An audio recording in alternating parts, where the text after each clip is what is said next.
Welcome back everyone, it is Mike from ManaHoarders. In this video we are bringing you a commander deck tech for a blue and black commander from Innistrad Crimson Vow, Toxrill the Corrosive.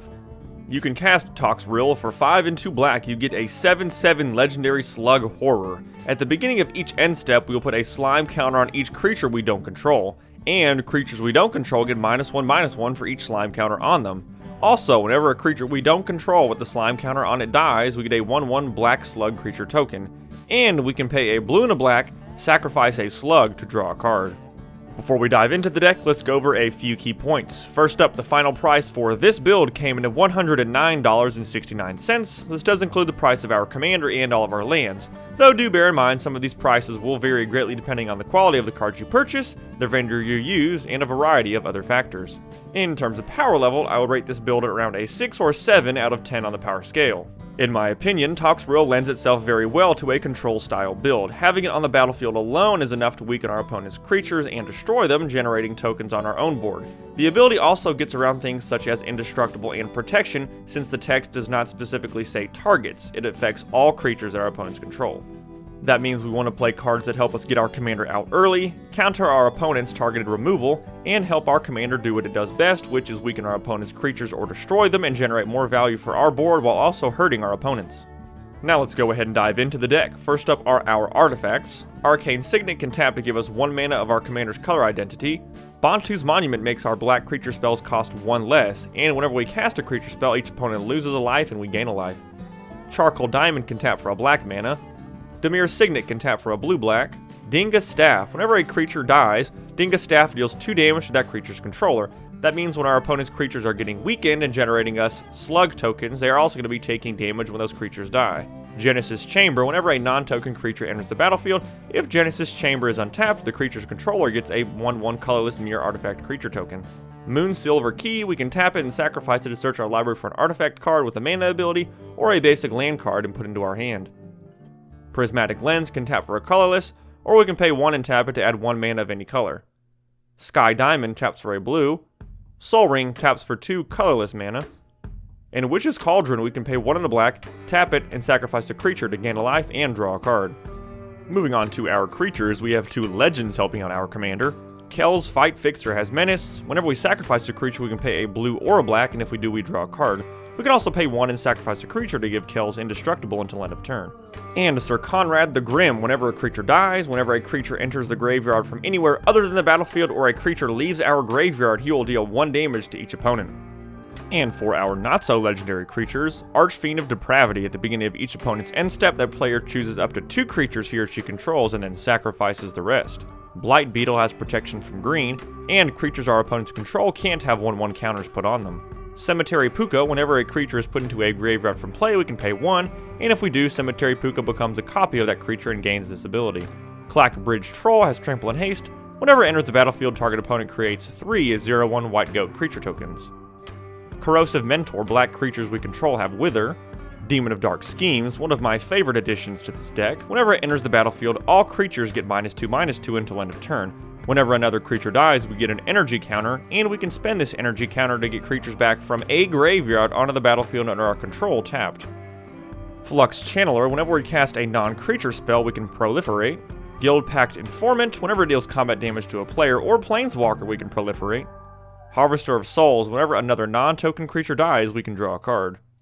Hunted Phantasm. It's unblockable, and whenever it comes into play, we can put 5 1/1 goblins under target player's control. Leaden Myrrh can tap for a black mana. Massacre Worm enters the battlefield, and creatures our opponents control get -2/-2, and whenever a creature an opponent controls dies, they lose 2 life. Morbid Opportunist. Whenever 1 or more other creatures die, we can draw a card. Ogre Slumlord. Whenever another non-token creature dies, we get a rat, and rats we control have Death Touch. Ornithopter of Paradise. It can tap for 1 mana of any color.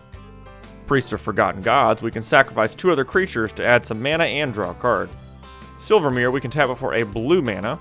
Slaughter Specialist. Whenever it enters the battlefield, each opponent gets a 1/1 white human creature token, and whenever a creature an opponent controls dies, Slaughter Specialist gets a 1/1 counter. Sludge Monster. Whenever it enters the battlefield or attacks, we can put a slime counter on up to 1 other target creature. And non-horror creatures with slime counters on them lose all abilities and have base power and toughness 2/2. Thrumming Bird. Whenever it deals combat damage to a player, we can proliferate. Moving on to our enchantments. Black Market, whenever a creature dies, gets a charge counter, and at the beginning of our pre-combat main phase, we get a black mana for each charge counter. Ghoulish Procession, whenever one or more non-token creatures die, we get a 2/2 black zombie creature token with Decayed. Inexorable Tide, whenever we cast a spell, we can proliferate. Phyrexian Reclamation, we can pay 2 life and get a creature back from our graveyard to our hand. Reconnaissance Mission, whenever a creature we control deals combat damage to a player, we can draw. Robe of Mirrors gives the enchanted creature Shroud. Shadows of the Past, whenever a creature dies, we can scry 1. And Vampiric Rites, we can sacrifice a creature to gain a life and draw a card. Moving on to our instance, Arcane Denial, we can counter target spell, and then we can also draw some cards at the beginning of the next turn's upkeep. Cower and Fear, creatures our opponents control get -1/-1 until end of turn. Dark Ritual gives us 3 black mana. Deadly Dispute, we can sacrifice a creature or an artifact to draw 2 and create a treasure. Dispel counters target instant spell. Essence Scatter can counter target creature spell. Grim Affliction, we can put a -1/-1 counter on target creature and then proliferate. Lazotep Plating, we can amass 1, and us and permanents we control gain hexproof until end of turn. Negate can counter target non-creature spell. Opt, we can scry 1 and then draw a card. Plumb the Forbidden, as an additional cost we can sacrifice any number of creatures, and when we do we will copy this spell for each number of those creatures. We can draw a card and lose a life. Polymorphist's Jest, until end of turn, each creature target player controls loses all abilities, they become frogs with base power and toughness 1/1. Steady Progress, we can proliferate and then draw a card. Village Rites, we can sacrifice a creature to draw 2 cards. We will be including 1 Planeswalker in this build, Narset Parter of Veils. The static ability, each opponent can't draw more than 1 card each turn, is very useful. Our opponents are obviously going to want to find target removal to deal with our commander to keep their board alive, so if we can deny them card draw, that's one easier way to keep our commander on the board. Next up are our sorceries. Bubbling Muck. Until end of turn, whenever a player taps a swamp for mana, it produces an additional black mana. Contentious Plan, we can proliferate and then draw. Dread Return, we can return target creature card from our graveyard to the battlefield and flash it back by sacrificing 3 creatures. Mass Diminish, until our next turn, creatures target player controls have base power and toughness 1/1. Preordain, we can scry 2 and then draw. Read the Bones, we can scry 2, draw 2, and then lose 2 life. Sign in Blood, target player draws 2 cards and loses 2 life. And Victimize, we can choose 2 target creature cards in our graveyard, sacrifice a creature, and if we do, we return the chosen cards to the battlefield tapped. And last but not least is our mana base. We are going to be keeping things very basic with 19 basic swamps and 16 basic islands. And just like that, we reached the end of this Commander Deck Tech. We hope you enjoyed this video for Toxrill the Corrosive. If you did, be sure to hit that like button, subscribe, tell your friends about us, and leave a comment down below. Let us know what awesome commanders you would like to see us build around in the future. We really appreciate all of your support.